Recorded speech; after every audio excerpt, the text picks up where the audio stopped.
प्यारे बच्चों, आप सभी को मेरा प्यार भरा नमस्कार। आइए आज हम ब्रेन रूट की कक्षा 7 की हिंदी व्याकरण का पाठ नंबर 11 क्रिया का पठन पाठन करते हैं।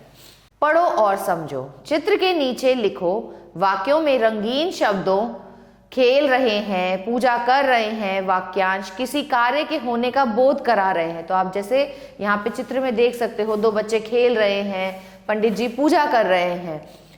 तो यहाँ पे एक काम हो रहा है। यहाँ पे बच्चे क्या कर रहे हैं? खेल रहे हैं। पंडित जी क्या कर रहे हैं? पूजा कर रहे हैं। तो ये सभी शब्द जो है ये क्रिया है, मतलब वो शब्द जो किसी कार्य के होने या करने का बोध कराते हैं उन्हें हम क्रिया शब्द कहते हैं। क्रिया का मूल रूप धातु कहलाता है। तो जो धातु रूप है जैसे कि बोल, पढ़, घूम, लिख, गा, हंस, देख आदि, इनमें अगर हम ना प्रत्यय को जोड़ देते हैं तो उससे हमारा क्रिया शब्द की रचना हो जाती है। जैसे बोल में आपने ना जोड़ दिया तो क्या बन जाएगा? बोलना, पढ़ना, घूमना, लिखना, गाना, हंसना, देखना आदि। कर्म के आधार पर बच्चों क्रिया के दो भेद होते हैं। एक होता है सकर्मक क्रिया और एक होती है अकर्मक क्रिया। सकर्मक क्रिया जो कि दो शब्दों के मेल से बनी है, स प्लस कर्मक, अर्थात कार्य के साथ। जिन क्रियाओं के साथ कर्म लगा हो और क्रिया का फल कर्ता पर ना पड़कर कर्म पर पड़े उन्हें हम सकर्मक क्रिया कहते हैं। जैसे माली पौधों को पानी डाल रहा है, मैंने प्रेरणा को पत्र लिखा। तो इन दोनों ही वाक्यों में जैसे कि जो पौधे हैं और पत्र शब्द हैं ये कर्म है, और कर्ता कौन है? यहाँ पे माली है और मैंने, इनका सीधा फल हमारा इन्हीं पर पड़ रहा है, तो इन्हें हम बोलते हैं सकर्मक क्रिया। कर्ता और क्रिया के बीच क्या, किसे, किसने लगाकर प्रश्न करने पर यदि उचित उत्तर मिले तो वह सकर्मक क्रिया है। जैसे उपयुक्त वाक्य में डाल रहा है, लिखा क्रियाएं हैं। इसमें क्या, किसे तथा किसको प्रश्न के उत्तर मिल रहे हैं, अतः ये सकर्मक क्रियाएं हैं। सकर्मक क्रिया के बच्चों दो भेद होते हैं। एक होता है अकर्मक क्रिया और एक होता है द्विकर्मक क्रिया। इकर्मक क्रिया, जिन सकर्मक क्रियाओं में केवल एक ही कर्म होता है उन्हें हम इकर्मक क्रिया कहते हैं। जैसे शानू फिल्म देख रहा है, रिया पौधा लगा रही है। वही द्विकर्मक क्रिया वे होती हैं जिनमें दो कर्म होते हैं। जिन क्रियाओं में दो कर्म पाए जाते हैं अथवा दो कर्मों की अपेक्षा होती है वे द्विकर्मक क्रिया कहलाते हैं। जैसे कुलदीप ने भाई को पुस्तक दी, माँ मुकेश को कहानी सुना रही है।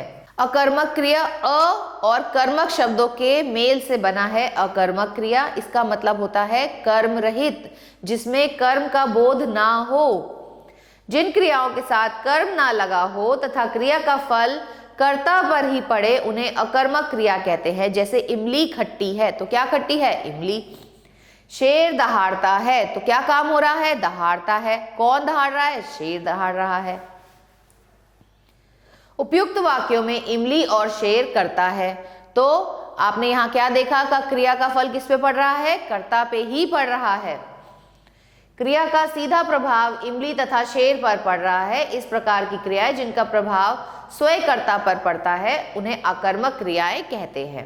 जिस क्रिया का कोई कर्म नहीं होता उन्हें अकर्मक क्रिया कहते हैं।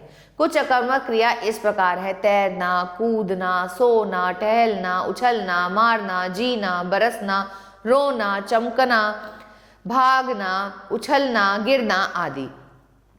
रचना के आधार पर भी बच्चों हम क्रिया को चार भेदों में बांट सकते हैं: संयुक्त क्रिया, नाम धातु क्रिया, प्रेरणार्थक क्रिया और पूर्वकालिक क्रिया। यदि क्रिया के साथ क्या, किसे, किसको प्रश्न करने पर कोई उत्तर ना मिले तो वह क्रिया कैसी होती है? अकर्मक क्रिया होती है। तो बच्चों जैसे हमने अभी बात करी थी कि रचना के आधार पर क्रिया के कितने भेद हैं? चार भेद हैं। कौन कौन से हैं? संयुक्त क्रिया, नाम धातु क्रिया, प्रेरणार्थक क्रिया और पूर्वकालिक क्रिया। तो संयुक्त क्रिया क्या है? जो दो या दो से अधिक धातुओं के योग से बनी होती है उस क्रिया को हम संयुक्त क्रिया कहते हैं। जैसे मानस ने खाना खाया, कूड़े को कूड़ेदान में डाल दो। नाम धातु क्रिया, जो क्रियाएं संज्ञा, सर्वनाम, विशेषण तथा कर्णवाची शब्दों से बनती हैं वे नाम धातु क्रिया कहलाती हैं। तो यहाँ पर कुछ उनके हमें यहाँ पर उदाहरण दिए गए हैं। जो है संज्ञा शब्द से जब बनी है तो है शर्म से शर्माना, लोभ से लुभाना, झूठ से झुठलाना, बात से बतियाना, सर्वनाम शब्दों से अपना अपनाना, विशेषण शब्द से साठ सठियाना, तोतला तुतलाना, लज्जा लज्जाना, लालच ललचाना।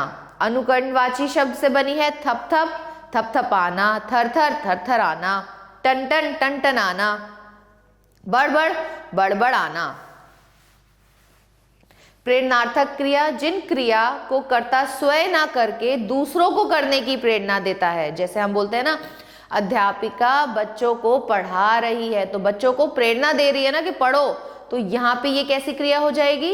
ये हो जाएगी प्रेरणार्थक क्रिया। जिस क्रिया को कर्ता स्वयं ना करके दूसरों को करने की प्रेरणा देता है उसे प्रेरणार्थक क्रिया कहते हैं। जैसे गुरुजी हमसे यौगिक क्रियाएं कराते हैं, पिताजी माली से पौधा लगवाते हैं।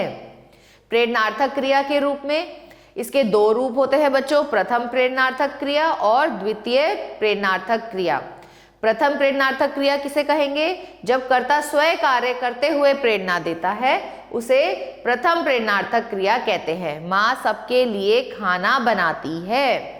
द्वितीय प्रेरणार्थक क्रिया कौन सी होगी? जब कर्ता स्वयं कार्य ना करे लेकिन वे कार्य करने की प्रेरणा दे, उसे द्वितीय प्रेरणार्थक क्रिया कहते हैं। जैसे शिक्षक विद्यार्थियों को अभ्यास करवाते हैं।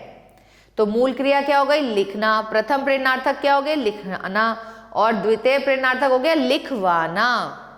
धोना धुलना धुलाना धुलवाना, रोना रुलाना रुलवाना, घूमना घुमाना घुमवाना, चलना चलाना और चलवाना, पढ़ना पढ़ाना और पढ़वाना। पूर्वकालिक क्रिया जिस वाक्य में मुख्य क्रिया से पहले यदि कोई क्रिया आ हो जाए तो वह पूर्वकालिक क्रिया कहलाती है। मतलब क्रिया से पहले भी कोई एक क्रिया अगर वहां पर मौजूद है तो उसे हम पूर्वकालिक क्रिया कहते हैं। जैसे राजन पाठ पढ़कर सो गया, तो यहाँ पर सो गया भी क्रिया है और उससे पहले पढ़कर भी है, तो यहाँ पर ये कैसी हुई? ये पूर्वकालिक क्रिया हुई। राकेश खेल कूद कर चला गया। आओ दोहराएं।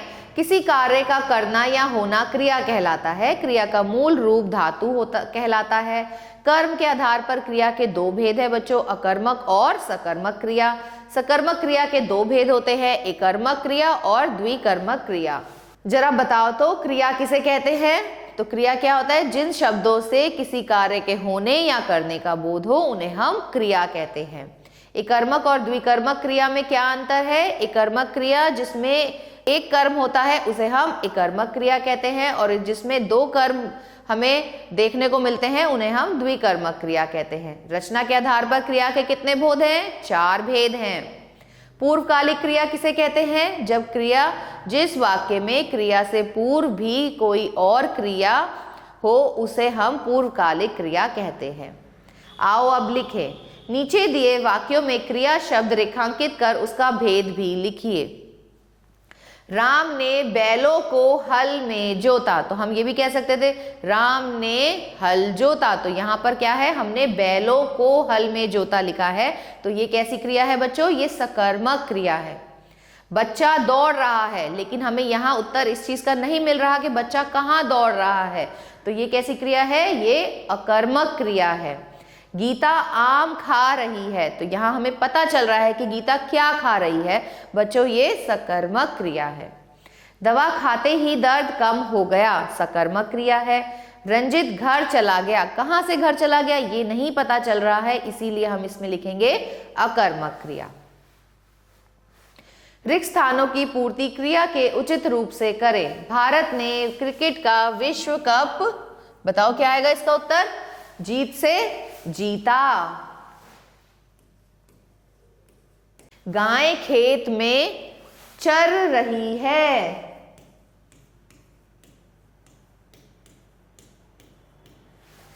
बिल्ली बड़ी तेजी से पेड़ पर चढ़ गई।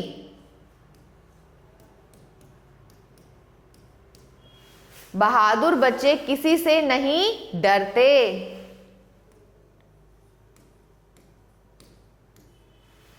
पिछले 1 घंटे से लगातार मूसलाधार वर्षा हो रही है।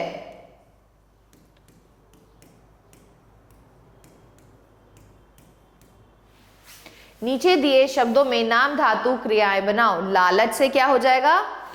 ललचाना। खटखट से खट खटाना। शर्म से शर्माना।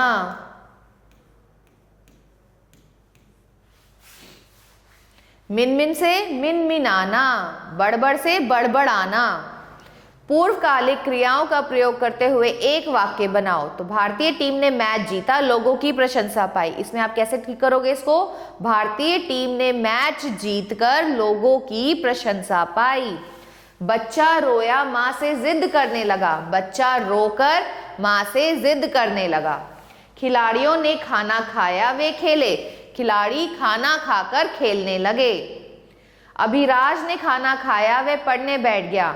अभिराज खाना खाकर पढ़ने बैठ गया। नंदिता ने नृत्य किया, सबका मन मोह लिया। नंदिता ने नृत्य कर सबका मन मोह लिया।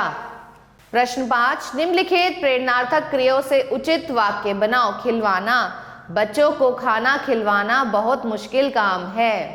पिलवाना, सभी को पानी पिलवाना पुण्य का काम है। खिलाना, गरीबों को खाना खिलाना चाहिए। बाकी के पार्ट्स बच्चों आप स्वयं अपनी अभ्यास पुस्तिका में करेंगे। इसी के साथ ये पार्ट यहीं समाप्त होता है। आशा करती हूँ आपको ये पार्ट अच्छे से समझ आया होगा। मिलते हैं अगले पार्ट में, तब तक के लिए आभार।